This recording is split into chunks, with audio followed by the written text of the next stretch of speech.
सादर नमस्कार, सादर जय जिनेंद्र। क्षमा ब्रेकिंग जैन न्यूज प्रतिदिन प्रातः, दोपहर एवं रात्रि में देश भर से संपूर्ण जैन समाज से संबंधित सही और सकारात्मक समाचारों के लिए देखना और सुनना न भूलें। साथ में आपसे विनम्र निवेदन है कि यदि आपने इस चैनल को सब्सक्राइब नहीं किया है तो कृपया अवश्य कीजिए और शेयर और लाइक करके धर्म प्रभावना में सहयोगी एवं सहभागी बनिए।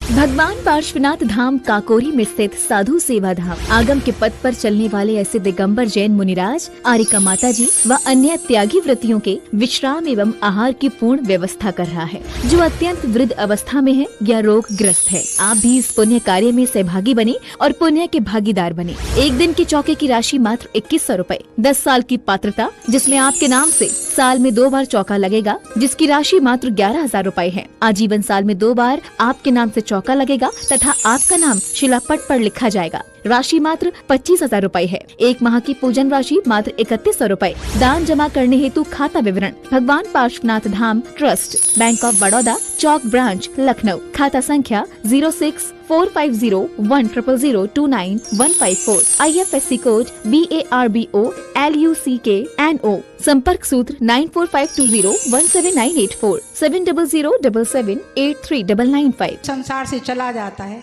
तो भगवान इतनी छूट क्यों नहीं देते कि कभी कभी त्योहार पे मिलने आ जाए। जैसे कोई जीव संसार से चला गया ही तो सुन लिया। ठीक है, अब हम लोग मोह में रहते हैं, याद करते हैं तो पाप का बंध तो होता ही है। तो फिर ऐसा कभी क्यों नहीं होता कि भगवान एक दिन की, साल जीवन भर में एक दिन की छूट दे दें कि वो जीव आके हम लोगों से मिल जाए। अच्छा मिल जाता है। सुन लो, आंख बंद करो, आंख बंद करके लगाओ ध्यान। गुरु में तुमको दिल मन में दिखेंगे महावीर भगवान। तो एक दिन के लिए क्या, रोज को आंख बंद करके उनको ध्यान कर लो तो आ जाएंगे, ध्यान में आ जाएंगे, दिल में आ जाएंगे, भाव में आ जाएंगे। अब रही सामने की तो आजकल पुतला बना के रख लो, सो वैसे आ जाए। आजकल पुतला पुतलिया को तो जमाना चला ही रहा है। दुकान पे देखो तो भी पुतला पुतलिया खड़े हैं, घरों में देखे तो वही हैं, सब प्लास्टिक के। सो ऐसे बना लो। दूसरी बात, यदि वो भूत पिशाच बन जाएं तो फिर आ भी जाए क्योंकि भूत पिशाच आ सकते हैं तो वो एक दिन के लिए रोज को भी आ सकते हैं और घर में रह भी सकते हैं यदि उनको बुलाओ तो। ऐसा है। सो भगवान से प्रार्थना करो कि वे भूत पिशाच बने। स्वीकार है क्या? नहीं है। तो फिर इसलिए भावना यही रखो कि वे आ ना जाएं, बल्कि ये सोचो कि उनको सम्यक की उपलब्धि हो, रत्नत्रय की प्राप्ति हो और वे स्वर्ग से सीधे विदेह क्षेत्र पहुँचे और वहाँ मुनि बने। हमारा भी मोह छूटे और उनका भी मोह छूटे और अच्छे ढंग से मोक्ष के मार्ग पर बढ़े।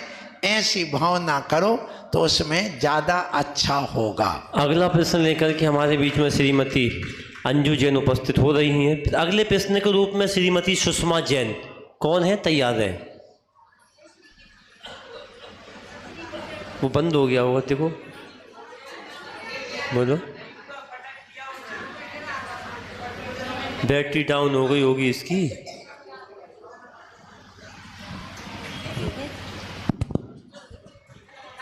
जादू का मोबाइल है ये। आचार्य श्री के चरणों में त्रिवार नमोस्तु नमोस्तु नमोस्तु। महाराज श्री के चरणों में त्रिवार नमोस्तु नमोस्तु नमोस्तु। आचार्य श्री, अपने मंत्रों में इतनी शक्ति है कि किसी को भी वश में कर सकते हैं।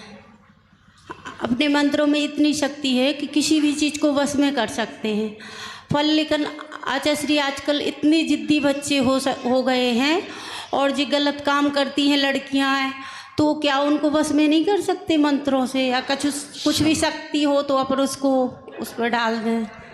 देखिए, हमने कई बार आप लोगों को कहा है, नास्तिक व्यक्ति के ऊपर, शराबी व्यक्ति के ऊपर, पागल व्यक्ति के ऊपर मंत्र तंत्र काम नहीं करते हैं। ये ध्यान रखना। वहाँ पर प्रेम व्यवहार और अपनत्व ही काम करता है। जितनी ये लड़कियां भाग रही हैं ये सब अपने वासना और प्रेम के चक्कर में भाग रही हैं और इसका कोई उद्देश्य है ही नहीं।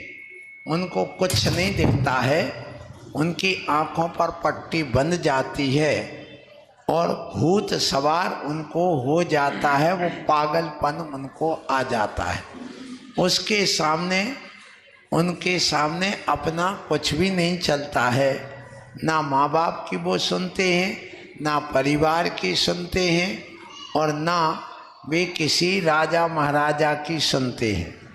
एक लड़की थी जबलपुर की, आचार्य गुरुवर विद्यासागर जी ने इतना समझाया, मैंने भी समझाया, लेकिन वो नहीं मानी और एक लड़के के साथ भाग गई। अब वो ऐसे लगते जैसे धोबन हो। खेती किसानी उसके घर में होती, 10-20 एकड़ ज़मीन है, उसी में उसका पति और वो रहती है। अब जबलपुर में एक मकान फ्लैट कुछ ले लिया है, लेकिन ज़िंदगी बर्बाद हो गई, वो मानते ही नहीं। इसलिए फिर भी अपन उनको संस्कार दें, पहले से इतना मजबूत बना दें, इतना कट्टर बना दें कि वह इतना सब ना कर पाए। गलती हमारी है कि हमने जवानी में पूरी छूट दे दी। बिगड़ने के मूलतः 3 साधन और तीनों हमने दे दिए, एक मोबाइल और एक मोटर और एक मनी। क्या क्या? मोबाइल, मोटर और मनी, ये बच्चों के बिगड़ने के 3 मकार हैं। कितने मकार? 3। कौन कौन से? मोटर, मोबाइल और मनी। ये जहाँ पर मिल जाता है वहाँ पर ये बिगड़ने के चांस पूरे आ जाते हैं और वे तुमने दे दिए, इसलिए ऐसा हो रहा है। इनकी कटौती करिए। मेरा ये प्रश्न है कि जैसे संलेखना या समाधि मंडल से, जैसे कभी जीवन में न प्रतिमा ली, ना कोई संयम धारण नहीं किया और अंत समय में अगर उसके भाव वारिका मुनि बनने के मतलब इलक चुल्लक कुछ भी बन जाते हैं, तो क्या उस समय उसकी शक्ति ना हो तो क्या उचित है वहाँ दीक्षा लेना? शक्ति चर्या के रूप में अलग है और समाधि के रूप में अलग है। समाधि के लिए जो ली जाती है दीक्षा वो अलग है। वहाँ कोई अपन को विहार नहीं करना, वहाँ प्रवचन नहीं करना, वहाँ सिर्फ वृत्ति चाहिए और वो वृत्ति भावों से आती है मूलतः। तो यदि कोई शक्ति ना होने पर भी, बिल्कुल भी शक्ति नहीं है और उसकी भावना है कि हमें दीक्षा लेके संलेखना समाधि लेना है, तो वो भी उसकी पूर्ण समाधि संलेखना मानी जाएगी, क्योंकि उसको संस्तर्त में से धारण करना है। और चाहे वो मुनि जिंदगी भर रहा हो, चाहे अंतिम समय बना हो, अब उसको अन्न जल का त्याग करना है, सिर्फ उसको अपने परिणामों को सुधारना है। वहाँ चर्या को नहीं, किसको? परिणामों को, क्योंकि चर्या तो कुछ करनी नहीं है, ना चर्चा करना ना चर्या करना है, वहाँ सिर्फ अपने परिणामों को सुधारना है। इसलिए यदि कोई संलेखना के समय बिल्कुल असक्त हो करके भी तीव्र भावनाएं कि मुझे मुनि या आर्यिका बन करके संलेखना लेना, और मान लो एक दिन के लिए वो मुनि या आर्यिका बन जाती है, तो भी उसका वही फल मिल सकता है संलेखना का। अगला Kshama breaking Jain news YouTube channel पर विज्ञापन देकर धर्म प्रभावना में बने सहभागी। विज्ञापन देने हेतु संपर्क कीजिए मोबाइल नंबर 9026900740 एवं समाचार एवं वीडियो भेजने हेतु WhatsApp number 9335236222। Kshama breaking Jain news YouTube channel देखने के लिए आपको बहुत बहुत धन्यवाद। सादर प्रणाम, सादर जय जिनेंद्र।